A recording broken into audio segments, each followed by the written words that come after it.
नमस्कार दोस्तों, स्वागत है आप लोग का एक बार फिर से द आईआर शो में। तो दोस्तों, यूएसए की सैंक्शन पॉलिसी का बहुत ज़बरदस्त अब नुकसान उठा रहा है ताइवान। और ऐसा क्या हुआ है, इसको चलिए हम लोग अपना जानने की कोशिश करते हैं। सैंक्शंस पॉलिसी की भी यूएसए को समझेंगे।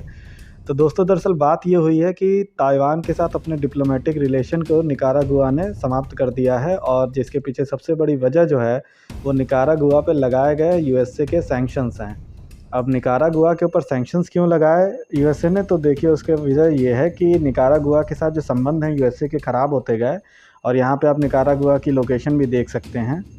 तो दोस्तों, हुआ दरअसल ये कि निकारागुआ का जो प्रेसिडेंट है वो इस समय काफ़ी उनके पर करप्शन के चार्जेस हैं, और 2018 से ही निकारागुआ में लोगों के द्वारा प्रोटेस्ट किया जा रहा है कि यहाँ की जो गवर्नमेंट एक तरीके से तानाशाह हो गई है। इलेक्शन में वहाँ पे बहुत गड़बड़ी की जाती है, और वहाँ अपोजिशन पार्टीज़ के भी लोगों को ज़बरदस्ती बंद करवा दिया गया, जिसकी वजह से इलेक्शंस भी अगर हुए तो वोटिंग के लिए कोई लीडर मौजूद नहीं रहा जिसको वोट किया जाए।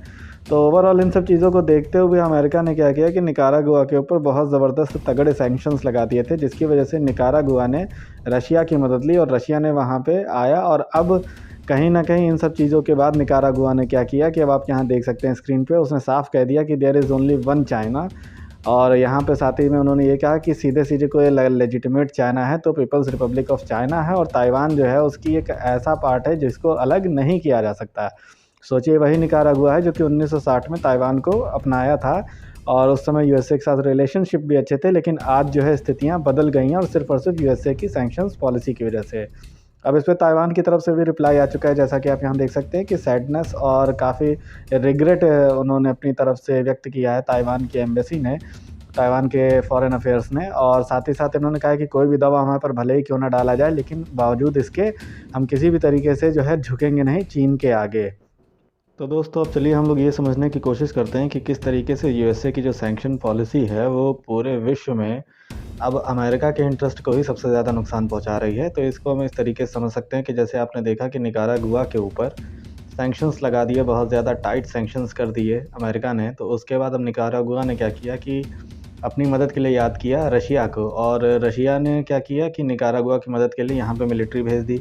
तो आप देख सकते हैं कि जो सेंट्रल अमेरिकन रीजन है वो कितना ज़्यादा इम्पोर्टेंट है, निकारागुआ की जो लोकेशन है वो कितनी ज़्यादा इम्पोर्टेंट है। तो अगर ये सब चीज़ें अगर होती हैं तो उससे रशिया जो है वो कहीं न कहीं रीजनल तौर पे देखेंगे तो अमेरिका की काफ़ी ज़्यादा करीब पहुँच गया है।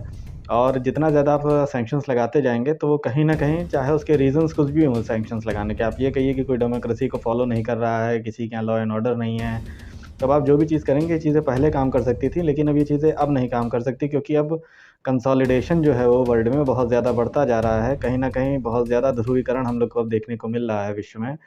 अब फिर से लगभग दौर वही आ चुका है कि या जो आप अमेरिका के साथ या तो आप अमेरिका के खिलाफ। और कहीं न कहीं देखिए, अमेरिका की सैंक्शंस की पॉलिसी का ही कहीं न कहीं आप समझ देख सकते हैं कि एक दुष्परिणाम था, जिसकी वजह से रशिया जो है वो आज कहीं न कहीं चाइना के बहुत ज़्यादा करीब पहुँच चुका है। और ये सिर्फ़ और सिर्फ़ अगर किसी को कंट्रीब्यूट किया जा सकता है इस चीज़ के लिए, तो अमेरिका की जो सैंक्शंस पॉलिसी है उसी को लेके।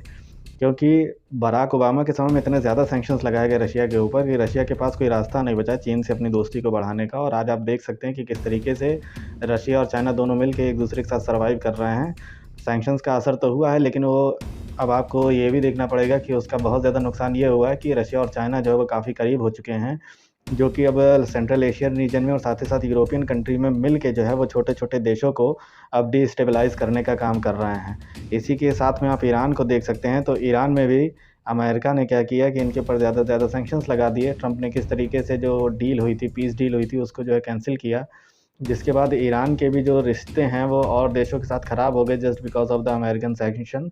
तो उसकी वजह से क्या हुआ कि ईरान से लोगों ने तेल लेना बंद कर दिया, लेकिन यहाँ पे अभी भी 2 देश ऐसे थे जो चुपके-चुपके जो है तेल ले रहे थे, ख़ास तौर से चाइना की बात करें हम लोग। तो कहीं न कहीं इससे उन देशों के भी सेंटिमेंट्स जो हैं वो हर्ट हो रहे हैं, जो कि भारत जैसे देश हैं जो कि अमेरिका के साथ मिलकर चल रहे हैं इस समय, तो कहीं न कहीं उनके इंटरेस्ट भी हर्ट हो रहे हैं।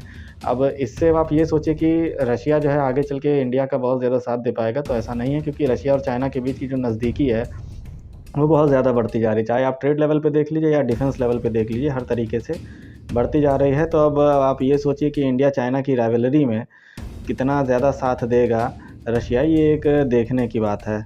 क्योंकि जब भी चाइना जो है वो इंडिया के रीजन में, ख़ासतौर से एलएसी के रीजन पे जब वो करेगा कब्ज़ा, तो वो कितना ज़्यादा सपोर्ट करेगा रशिया, ये एक देखने वाली बात होगी। क्योंकि आने वाले समय में रशिया और चाइना के बीच में जो रिलेशनशिप है बहुत ज़्यादा बढ़नी है, और इंडिया और चाइना के बीच में आने वाले समय में संबंध क्या होंगे, ये निर्भर करेगा कहीं न कहीं इस बात के ऊपर कि अब रशिया का क्या इस पे इफ़ेक्ट रहता है। तो देखिए, अब आने वाले समय में काफ़ी कुछ बदलने वाला है, और क्या सिचुएशन बनती हैं इसको तो अब फ्यूचर में जब चीज़ें और बदलेंगी तो देखा जा सकता है। तो इस तरीके से हमने देखा कि जो सैंक्शन पॉलिसी है अमेरिका की, वो किस तरीके से जो है वो नुकसान पहुंचा रही है। निकारागुआ की बात कर ली हम लोग। इसके बाद हम लोग अगर बात कर लें दोस्तों, तो यहाँ पे आप देख सकते हैं जो सेंट्रल अमेरिकन कंट्रीज़ है, अब होंडुरस के भी हाल बुरे हैं। होंडुरस में भी काफ़ी ज़्यादा करप्शन बढ़ चुका है, यहाँ भी काफ़ी ज़्यादा जो है प्रोटेस्ट हो रहे हैं पब्लिक के। तो अब ये कहाँ-कहाँ तक किस-किस के ऊपर ये लगाएँगे। तो कहीं न कहीं अब अपनी सैंक्शन पॉलिसी को जो है अमेरिका को चेंज करने की ज़रूरत है, अगर वो वर्ल्ड ऑर्डर में कहीं न कहीं अपने आप को बनाए रखना चाहता है। अदरवाइज़ सारे देश मिलके ही लगता है एक समय जो है अमेरिका के खिलाफ हो जाएँगे। और आप देख सकते हैं कि एस-400 की डील भारत ने की है रशिया के साथ, तो अब उसके लिए भी जो है अमेरिका में चर्चा चल रही है कि काट्सा एक्ट जो है वो भारत के ऊपर लगा दिया जाए। तो अब देखिए, अब उसके लिए भी कई लोग वहाँ जो भारत को लिए जो काफ़ी ज़्यादा डिप्लोमेटिकली वहाँ पे अपना खेलना पसंद करते हैं अमेरिकन पॉलिसी में, तो वहाँ पे लोगों ने कहना शुरू कर दिया है कि अब अमेरिका एक बहुत बड़ी गलती ये ना करे कि आगे चल के पता चले कि इंडिया को सैंक्शन कर दे, और अगर ऐसा कुछ करता है तो अमेरिकन हिस्ट्री में सबसे बड़ी भूल होगी। क्योंकि भारत जैसा एक मजबूत देश और स्ट्रैटेजिक पार्टनर जो है वो कहीं न कहीं अमेरिका खो देगा इस चीज़ की वजह से, और ये चीज़ इंडिया को वापस जो है चाइना और रशिया के और ज़्यादा करीब ले जाएगी। अब दोस्तों बात की जाए कि कौन-कौन से देश ऐसे बचे हुए हैं अभी भी जो ताइवान के साथ अपने जो डिप्लोमेटिक रिलेशन है उनको ऑफ़िशियली रूप से अभी भी बना के रखे हुए हैं, या जो कहा जाए जो अभी भी ताइवान को एज़ अ देश के रूप में जो है मान्यता देते हैं। तो उन देशों की बात की जाए तो दोस्तों उनमें ग्वाटेमाला है, ये यहाँ आप देख सकते हैं, जो कि एक सेंट्रल अमेरिकन कंट्री है जिसने 1933 से ही जो है ताइवान की सॉवरेनिटी को जिसने माना है। इसके अलावा बात की जाए तो होंडुरस, ये भी आपका सेंट्रल अमेरिकन कंट्री है। इसके अलावा बात की जाए तो होली सी वेटिकन सिटी हो गई, और सेंट विंसेंट हो गई, दोस्तों कैरिबियन कंट्री है। और इसके अलावा बात की जाए तो तुवालू हो गई। ये सब काफ़ी छोटे देश हैं, और हैती है। इसके अलावा बात की जाए तो देखिए सेंट किटीज़ और नेविस हो गए।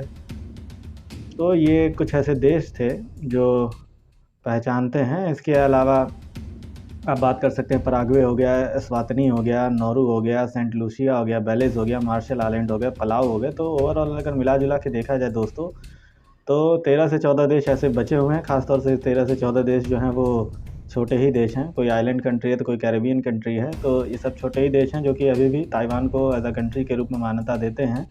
तो अब ताइवान के जो दोस्तों की लिस्ट जो कि उसको कंट्री के रूप में मान्यता देते हैं, वो काफ़ी जो है कम हो गई है इस एक्शन के बाद, निकारागुआ के इस एक्शन के बाद।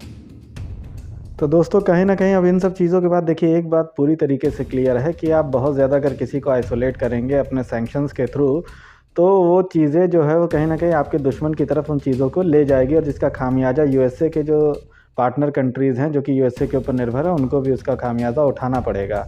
तो अब कहीं न कहीं यूएसए को अपनी इस पॉलिसी में रिव्यू की ज़रूरत है, और वो उसको करना ही चाहिए, क्योंकि आने वाली सिचुएशंस जो हैं वो और ज़्यादा ख़राब करेंगी और यूएसए की ग्लोबल पावर को भी कम करने का काम करेंगी।